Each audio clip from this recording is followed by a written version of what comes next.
एक बात याद रखना, जिसकी जिंदगी अच्छी होगी उसकी मौत अच्छी होगी, जिसकी जिंदगी बुरी होगी उसकी मौत बुरी होगी। लिख लो, जिंदगी अच्छी गुजारोगे तो शायद अल्लाह सजदों में मौत दे दे, नमाज की हालत में मौत दे दे, कुरान की तिलावत में मौत दे दे, अपनों के बीच मौत दे दे। ऐसी जगह मरो जहां कोई रोने वाला हो, जहां कोई कंधा लगाने वाला।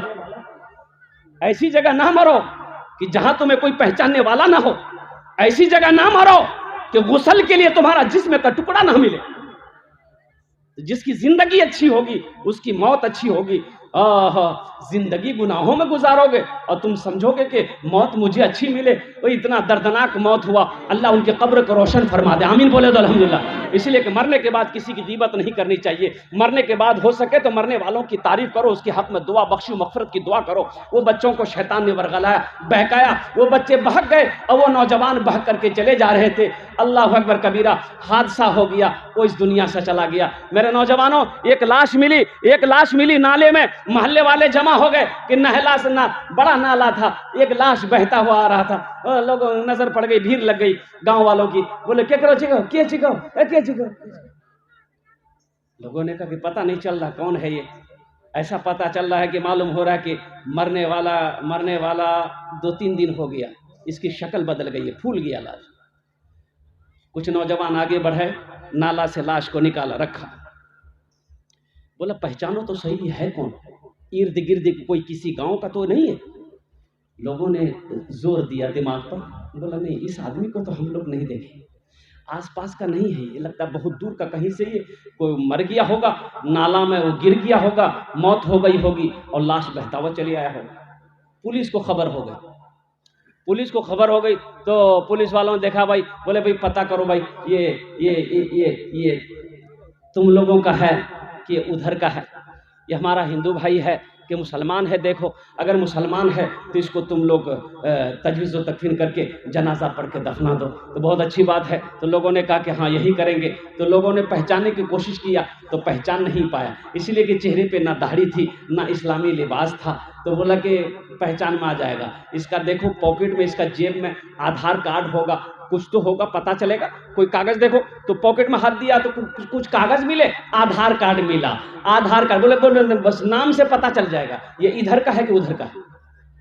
तो आधार कार्ड पढ़ा, आधार कार्ड में लिखा हुआ था मिंटू, अब बापा का नाम है चिंटू। बोले किरण समझा भाई, इधर किसी उधर किसी, भाई समझ में आएगा? अरे बोलो भाई समझ में आएगा? बोले नहीं समझा मैं लजो, समझ में नहीं आया इधर का उधर। तो हो समझ में नहीं आया कि इधर का उधर का है। तो बोला कि एक शक्ल और है, इसको पहचानने की एक शक्ल और है। तो बोला कि क्या है? तो एक बूढ़े बुजुर्ग ने बताया कि ये शक्ल है, वह ऐसे ही पहचान में आ जाएगा कि ये इधर का है कि उधर का, पहचान में। अब वो क्या शक्ल है हम नहीं बताएंगे, आप लोग खुद ही जानते हैं। गौर करने का मकाम है, जानते हैं, पहचान में आ गया वही मुसलमान है। मेरे भाइयों एक बात याद रखो, मुसलमान वो है कि मुसलमान जिस गली से गुजर जाए, बाजार से गुजर जाए, उसकी खुशबू बता दे कि इधर से कोई मुसलमान गुजरा।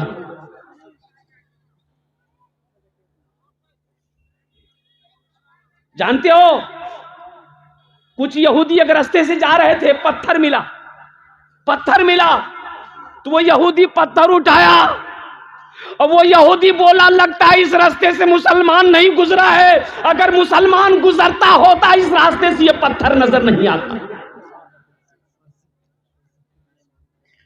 ये मुसलमान की शान है। मुसलमान की खुशबू बता दे, मुसलमान का चेहरा बता दे, मुसलमान का अखलाक बता दे, मुसलमान का किरदार बता देगा कि ये मुसलमान है।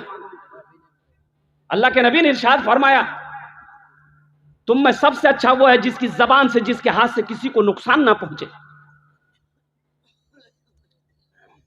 वो यहूदी है, मेरा पड़ोसी है, वो यहूदी है, वो हिंदू है, वो क्रिश्चियन है, वो ईसाई है, वो मुसलमान है, वो मेरा पड़ोसी है। 40 घर पड़ोसी है, 40 घर उत्तर, 40 घर दक्षिण, 40 घर पूरब, 40 घर पश्चिम। अल्लाह के नबी ने इरशाद फरमाया वो मोमिन नहीं है, वो मोमिन नहीं है, वो मुसलमान नहीं है जो खुद पेट भरकर खाना खाता हो, उसका पड़ोसी भूखा सोता हो। अपने इस्लाम को समझा क्या है? अपने किरदार को तो बनाओ, अपने अखलाक को तो बनाओ। इस्लाम तलवारों के जोर पे नहीं फैला, अखलाक मुस्तफा की वजह से फैला। मोहब्बत से इस्लाम फैला है। मोहब्बत को आम करो, अपनी जिंदगी में नबी की सुन्नत को लाओ। तो लोगों ने पहचान लिया, बोला भाई ठीक है, तो ऐसा करो भाई, इसका इंतजाम करना है, 100 रुपया तुम दो, 100 रुपये तुम दो, 100 रुपये तुम दो, 100 रुपये तुम दो। लोग चंदा किए, मोहल्ले में पूरे बस्ती में चंदा किया, कुछ पैसे जमा हो गए। एक आदमी पैसा लिया, चला गया सिमरा, वहां जाके कफन खरीदा, साबुन खरीदा, खुशबू खरीदा, कब्र बनाने वाले को दे दिया ऑर्डर कि भाई तुम कब्र बनाओ। इधर बांस पत्ती जो भी है ये सब काम होने लगे। लोग जमा हो गए, उन अपने हाथों से उसे गुस्ल दिया, खुशबू लगाया, कफन पहनाया, जनाजे की नमाज पढ़ी और ठीक कब्रिस्तान में ले दफन कर दिया। 3 दिन गुजरे, एक वीआईपी गाड़ी उस मोहल्ले में घुसी, लोग जमा हो गए, भाई किससे मिलना आप लोगों को? बोला भाई आप लोगों ने 3 दिन पहले किसी को दफनाया है। बोला हाँ, एक लावारिस लाश थी, उसी को हम लोगों ने दफनाया है। उनमें 2-4 लड़के ज़ारो कतार रोने लगे, तो मोहल्ले वालों ने कहा कि उनसे आप लोगों का क्या रिश्ता था मरने वालों का? वो तो लावारिस लाश थी। तो रोने वाला नौजवान कहने लगा नहीं नहीं, आप लोगों ने नहीं समझा, आप लोगों ने गलत समझा। वो मरने वाला कोई और नहीं, मेरा बाप था, और मरने वाला कोई आम आदमी नहीं जिसको आप लोगों ने चंदा का कफन पहना कर दफनाया है। वो उद्योगपति है, उनकी कई हवेलियां उनकी दिल्ली में है, पटना में है, कलकत्ता में है। अल्लाह अकबर कबीरा, कई हजार जमीन का वो मालिक था। लेकिन उस वक्त एक बुजुर्ग थे, उन्होंने कहा कि कैसी जिंदगी गुजारी कि अपने पैसे का कफन भी नसीब नहीं। कैसी जिंदगी गुजारी। तो मेरे बच्चों, जिंदगी अच्छी गुजारो, मौत अच्छी होगी इंशाल्लाह। ये जिंदगी तो गुजरती चली जा रही, वक्त तो गुजरता चला जा रहा है। सुबह होती है, दोपहर होता है, फिर शाम हो जाती है, फिर रात कट जाती है, फिर सुबह होती है। उम्र तो घटती चली जा रही, मौत करीब आती चली जा रही है।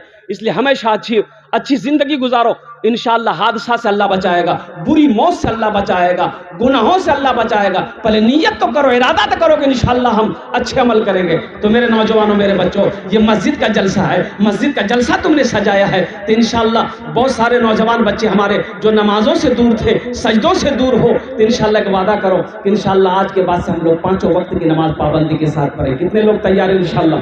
हाँ, वो मौत कितनी हसीन होगी, वो मौत कितनी प्यारी होगी, जो मौत सजदे की हालत में हो जाए, रुकू की हालत में हो जाए, जलसे की हालत में हो जाए, अल्लाह का जिक्र करते हुए हो जाए, अल्लाह का जिक्र सुनते हुए हो जाए, कुरान की तिलावत करते हुए हो जाए।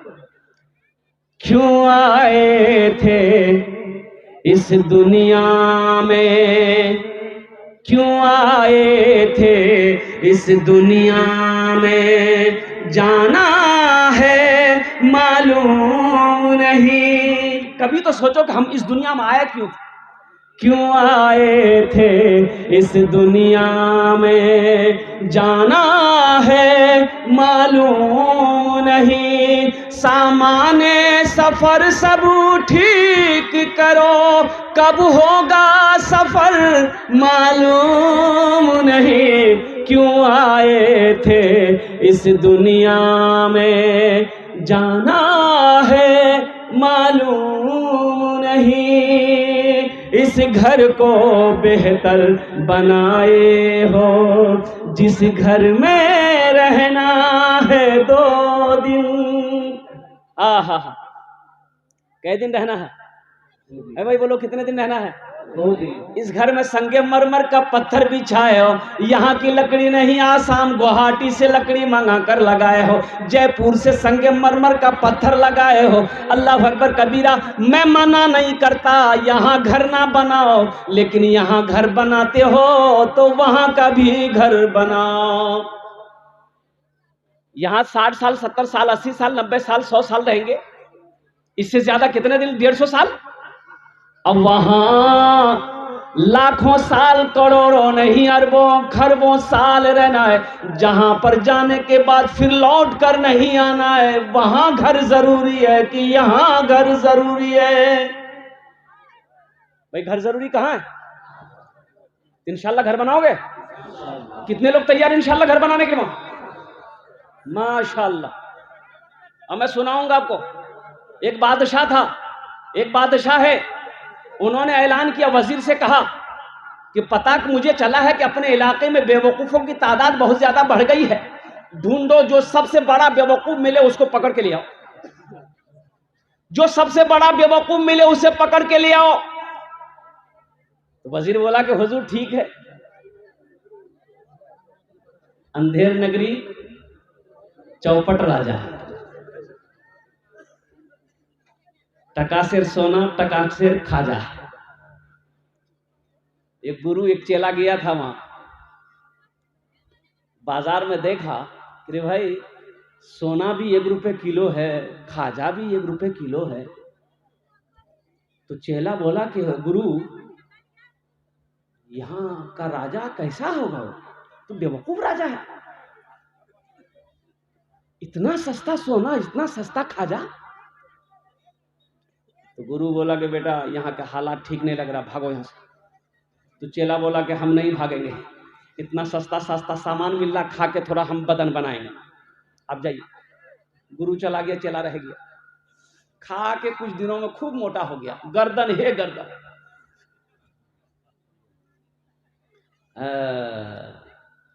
अब राजा का मन आया, बोला कि भाई अब किसी चीज को झमेला हो गया। तो राजा ने एक फांसी का फंदा बनाया, फांसी का फंदा वो राजा बनाया था, लेकिन बड़ा फंदा था। तो राजा बोला कि ये फंदा जिसके गले में आ जाएगा उसी को फांसी लगेगी। अब किसी के गले में आता ही नहीं था वो फंदा, सबका ढीला हो जाए। देखा यही मोटा आदमी, इसी को पकड़ के लाया, इसी को पकड़ के लाया। तो बोला कि अब तुमको फांसी हो जाएगी। तो बोला हमको फांसी हो जाएगी। तो उससे पूछा कि तुम्हारी आखिरी हिज्जा ख्वाहिश? बोला हाँ मेरी आखिरी हिज्जा यही है कि हम अपने गुरु से मिलना चाहते हैं, एक बार हमारे गुरु को बुला दीजिए, उसके कान में हम कुछ कहना चाहते हैं। बोला ठीक। उसके गुरु को बुलाया गया। तो गुरु बोला कि हम पहले ना समझाए थे तुमको, यहाँ का पोजीशन ठीक नहीं, लेकिन तुम खाने के चक्कर में रह गए, अब क्या होगा? बोला बस गुरु हमको क्षमा कर दिए, अब किसी तरह हमको जान बचाइए। बोला अच्छा ठीक है, चिंता नहीं, हम उपाय निकालते हैं। उपाय तो है ना भाई। अब उपाय क्या है? तो गुरु ने कहा कि बादशाह ऐसा कीजिए, इस फांसी पर आज मेरा चेला नहीं, मुझे चढ़ाइए। बादशाह बोला काहे? आपको काहे चढ़ाए? आप तो गुरु हैं, आप तो गुरु हैं, आपको काहे चढ़ाएंगे? तो वो गुरु बोला बादशाह से, दरअसल बात यही है कि आज जिसको फांसी लग जाएगी वो स्वर्ग में चला जाएगा, जन्नत में चला जाएगा, इसलिए हम जन्नत में जाना चाहते हैं। तो बादशाह बोला कि बोले जो गुरु जी? बोला सही बोल रहे, स्वर्ग में जो आज आज आज जिसको फांसी लगे स्वर्ग में चला जाएगा, जन्नत में चला जाएगा। तो बादशाह बोला कि छोड़िए, सबका झमेला खत्म कीजिए, ये फांसी मेरे गले में लगाइए, हम जन्नत में पहुंचना चाहते हैं। तो बादशाह ने कहा बेवकूफ को बुला लिया। वो वजीर गया ढूंढा, एक बहुत बड़ा बेवकूफ मिल गया, लिया। तो बादशाह के सामने खड़ा किया कि यही है बेवकूफ। बोला अच्छा तुम ही बेवकूफ हो? बोला जो समझिए। तो बादशाह अपने गले से हीरे का हार फोड़ कर उसको पहना दिया कि लो मेरे तरफ से इनाम है, गिफ्ट है, तोहफा। ये बेवकूफ अपने घर चला आया। इधर कीजिए, बेवकूफ चला आया। कुछ दिनों के बाद बादशाह बीमार हो गया। बादशाह बीमार हो गया, लोग इयादत को जाने लगे, लोग देखने को जाने लगे। ये बेवकूफ को भी पता चला कि जिस बादशाह ने मुझे हीरे का हार दिया था वो बीमार हो गया है, ये भी देखने को पहुंचा। तो बादशाह के करीब पहुंचा तो बादशाह ने पहचान लिया कि हीरे का हार इसके गले में है, मैंने ही हीरे का हार दिया था, ये बेवकूफ आदमी है। तो बादशाह ने कहा कि बाबू तुम भी आ गए? बोला हम भी आ गए। तो बादशाह ने कहा कि बस ये मेरी आखिरी मुलाकात है तुमसे, अब इस दुनिया को छोड़ के हम जा रहे हैं उस दुनिया में। तो बेवकूफ बोला कौन दुनिया में जाइए? बोला इस दुनिया के बाद भी एक दुनिया और है जहां जाने के बाद फिर कोई लौट कर नहीं आता है। तो बेवकूफ ने कहा कि उस दुनिया में आप जाइएगा, नौकर चाकर वजीर सिपाही भेजे? बोला नहीं नहीं भेजे। बोला ये मखमल पे सो रहे हैं आप, पलंग पे सोए हैं, वहां पलंग भेजे? बोला नहीं नहीं नहीं भेजे। तो फिर इस बेवकूफ ने कहा कि यहाँ महल में सो रहे हैं आप, वहां महल बनाए, वहां घर बनाए, जहां जिस घर में जाके रहिएगा, लौटकर तो आना नहीं है, तो वहीं रहिएगा, तो महल बनाए। तो बादशाह ने कहा कि नहीं, हम महल भी नहीं बनाए, हम घर भी नहीं बनाए। तो वो बेवकूफ अपने गले से हीरे का हार खोला और उस बादशाह के गले में पहना दिया कि हमसे बड़का बेवकूफ तो आप। बादशाह ज़ारो कतार रोने लगा कि हकीकत में कौन कहता है कि ये बेवकूफ़ है? बेवकूफ़ तो हम हैं कि इस दुनिया में रह के उस दुनिया की हम तैयारी नहीं कर सके, इस दुनिया में रह के उस दुनिया में हम घर नहीं बना सके, इस महल में रह के हम वहाँ के महल की तैयारी नहीं कर सके। इसलिए मेरे नौजवानों, ये मस्जिद का जलसा है। अल्लाह के नबी ने इरशाद फरमाया, मन बना लिल्लाहि मस्जिदन बनल्लाहु लहू बैतन फिल जन्ना। जिसने दुनिया में अल्लाह का घर बनाया, अल्लाह उसके लिए जन्नत में आलीशान महल बनाए। इंशाअल्लाह महल बनाएंगे। कौन कौन हाथ उठाओ, इंशाअल्लाह मैं दुआ करूंगा। अल्हम्दुलिल्लाह अल्हम्दुलिल्लाह।